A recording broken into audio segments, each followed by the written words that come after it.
என் மகளுக்கு வாந்தியும் வயித்தாலயமா போயிட்டு இருந்துச்சுங்க. என்ன செய்யறதுன்னு தெரியாம தொக்க எடுக்கிறதுக்கு கூட்டு போனேன்.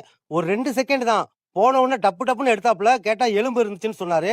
எடுத்துட்டு வந்ததுக்கு அப்புறம் பாத்தீங்கன்னா வீட்டுல உடனே சரியாயிருச்சுங்க. அது எப்படின்னே எனக்கே தெரியல. இந்த வீடியோ 2 பேத்துக்கு welcome to great Karikalan magic show. எப்படின்னு தெரியல பாத்தீங்களா?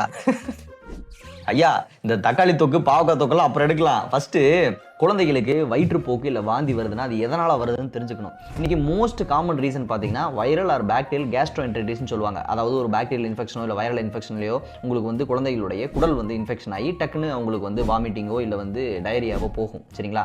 இல்லை அப்படின்ட்டா அன்குக்குடு ஃபுட்டு சாப்பிட்றாங்க இல்லையா, அது ஃபுட் பாய்சனிங் ஆகிருக்கலாம், அதனால் வரலாம். இல்லை அப்படின்னா நீங்கள் காய்ச்சல் தலைவலி இல்லை வேறு எதுக்காவது ஆன்டிபயோட்டிக்ஸ் கொடுத்துருந்தாங்கன்னா அது ஓவர் டோஸ் ஆச்சு அப்படின்னா கூட அதனாலையுமே டயரியா வரலாம். ஃபஸ்ட்டு எதனால வருது இந்த டயரியா வாமிட்டிங் குழந்தைகளுக்கு அப்படின்றத நம்ம ரூல் அவுட் பண்ணணும் ஒரு டாக்டர்கிட்ட போய். அதை யாரும் இங்கே பண்ணுறது கிடையாது. அப்புறம் ஒரு சூப்பரான ஒரு மேஜிக் பண்ணார். நேற்று நைட்டு வந்து சாப்பிட்ட எலும்பு வந்து